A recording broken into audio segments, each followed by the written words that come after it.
Hi guys, and welcome back to Adam's Aquatics. Today's video is going to be a care guide of how to care for Apistogramma macmasteri. I have two varieties in the fish room. We'll go through them and I'll go through how I've managed to care for them this entire time. Obviously, like in my last care guide video, I'm not really going to talk to you about what you can find on Wikipedia. I'm going to talk to you about my own experiences and how I care for them. Just going to find what it says on Wikipedia and like fished on there and all that type of stuff. It's just a bit boring and a lot of people just rehash it, and you know what? You want my opinion, you don't really want just something you can find on the internet. So here we go. So I have two different varieties in the fish room. So I have a standard macmasteri or macmasteri red shoulder, which is Mars and Venus. Mars at the moment is currently cooped up in his cave here, and Venus is bossing the tank from the back there. So one thing I have seen from these guys is when they're spawning, they're a lot more violent than other Apistogrammas. She will bully him. He's massive compared to her, and she will bully him into a corner to the point where he just has to hide from her for a couple of days while she's looking after the eggs or looking after the fry, whichever day is going on. So you can see him there. He's hiding from her because she literally will beat him. And so we're going to see some spawning activity now. So let's just watch. He's flaring. And see, she's so vicious towards him.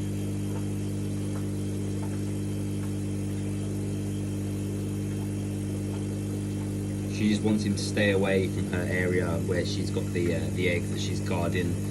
And then in a few days, once the fry come out, I'll remove them and I'll try and get them into the trays. Unlike last time where I managed to just, when I left them in there for a little bit longer. Obviously, he's a lot better parent than obviously we talked about with Apollo. Because Apollo, my Apistogramma cacatoides, he's not a very good parent. He'll eat the fry. Mars, I've not seen eat any fry, so that's really something that's a bit different. Maybe he's a bit more. Maybe they're a bit more of a parental species than the cacatoides. But yeah, that's just my kind of experience with these two. Down here, this is a Apistogramma macmasteri gold or red face, whatever you want to call him. I'll put some pictures on the screen of other varieties now.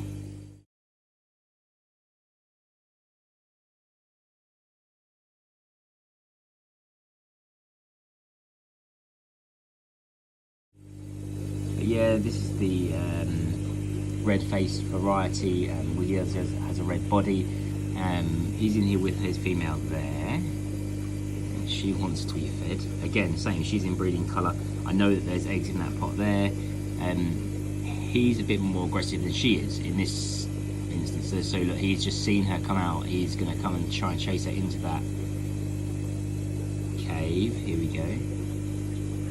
The thing is, she can get away into that cave because he can't get in there because of how much bigger he is than she is. So yeah, they're kind of they were much more aggressive spawners than other cacatoides that I've kept, other Apistogrammas that I've kept, sorry. You know, he does like to hang out at the back there, the same with Mars. They like to hang out in dark corners and stuff like that. So my suggestion for keeping these guys, obviously keeping them in a longer and shorter tank, just because they need that swimming space. Make sure that you're heavily planting it.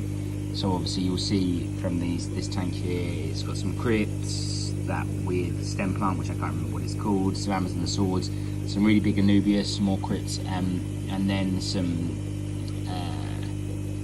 coconut huts and terracotta pots. I like to have those just because they create hiding spaces. Obviously this one's like one that I really cut out the front. The rest of them, they've got like just opening cracks which they dig into, so they'll dig pits within the pots. Same up here, you know, we've got Anubias, crypts. We did have some Amazon swords, but they didn't take off very well in this tank, so I took them out. But yeah, Anubias and crypts, very easy to take care of, great plants. So I have been lucky enough to get one spawn so far where a few fry have survived. So basically, I just feed them baby brine shrimp for the first couple weeks, and then I move them over to frozen and flake food. So these guys are kind of taking frozen foods at the moment. It's kind of that in-between stage where they're not quite big enough, not quite small enough, so we are having to mix in baby brine shrimp but currently we've got a bit of hydra going on, so we've kind of pulled back on that to try and get the hydra to die off.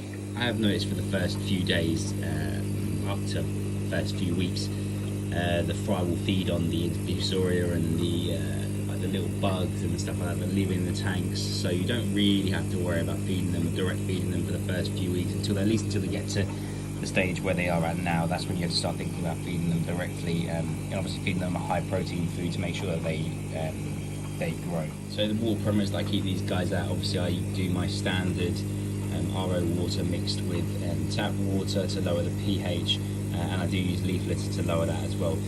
In order to make them spawn, like I said before, with my cacatoides, I do the 50% method, so I'll do 50% water change down to here, and then I'll put cooler water, not cold but cooler water, so I keep the room at 25 degrees, 25.5 for all the tanks, and then I will put in 23 degrees, which is 2 degrees lower. That should lower the temperature by approximately a degree or so, and then it should help to stimulate rainwater. And yeah, so that's what we do in order to stimulate these guys to spawn. It works very well.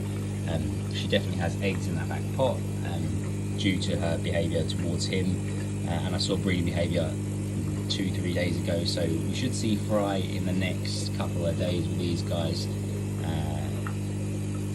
So one thing you may notice is obviously before they spawn and stuff like that, he's really full of energy. He'll be out and about, proud, and swimming about, showing off. But as soon as she's in that I've got to defend my territory mode, he will hide for a few days. Now the first time this happened, I was really quite scared for him.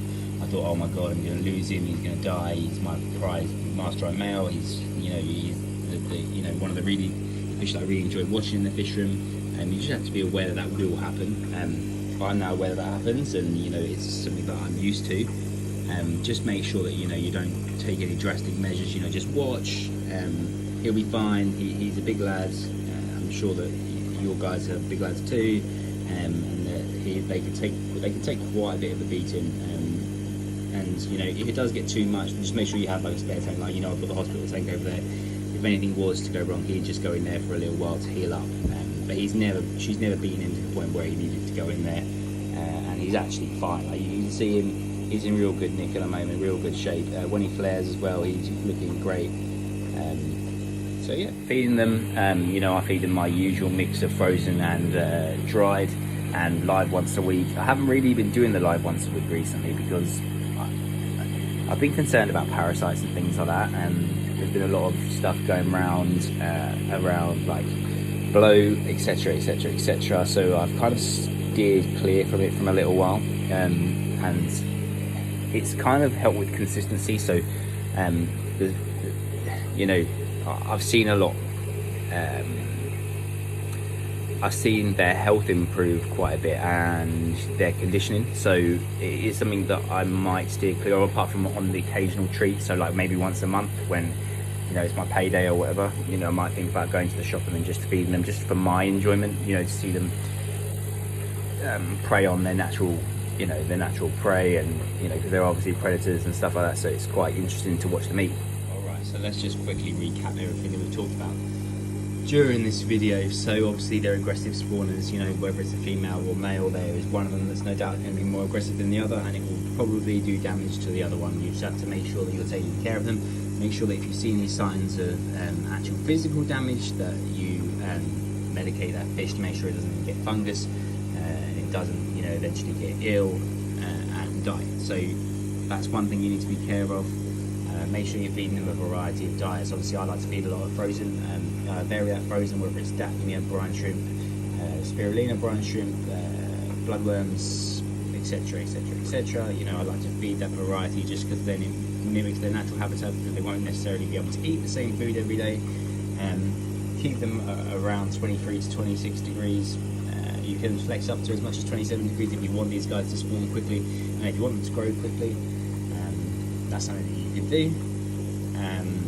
Make sure you keep them on sand and gravel, because they like to sift through the sand when there's not much food in the tank.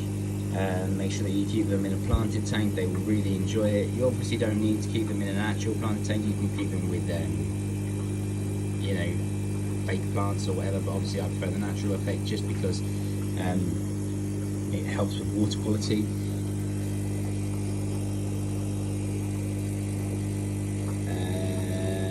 Make sure you keep your females nice and plump like this girl here. And then yeah, that's pretty much my experiences with the Apistogramma macmasteri. You know, they're very similar to the Cacatoides, just obviously there's a few minor differences.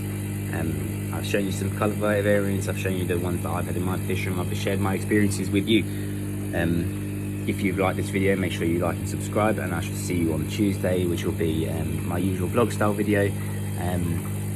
This video was meant to be setting up my new project. Unfortunately, due to my time, because I've been very busy this week, I wasn't able to do that, so I will be doing that either Wednesday or Tuesday this week. I'm not quite sure what day I'm going to be able to do it, just because, again, because of my work and stuff like that. So that will be in a video coming soon. I have ordered some new parts for the fish room, which will be in another new video coming soon. I'll do a review of that part. Basically, I'm going to change over the jackhammer for a silent pump or a silent pump. It's got great reviews, so we'll see what that looks like when it arrives. It should give the videos a bit of better quality, better sound. I don't like to turn the pump off during filming just because I get a bit concerned that filtration being off, I know that it won't really make any difference, but for me, personally, in my mind, it would. Anyway, so if you've liked this video, make sure you like and subscribe. Follow me on Instagram at adams.aquatics, and I'll see you next time.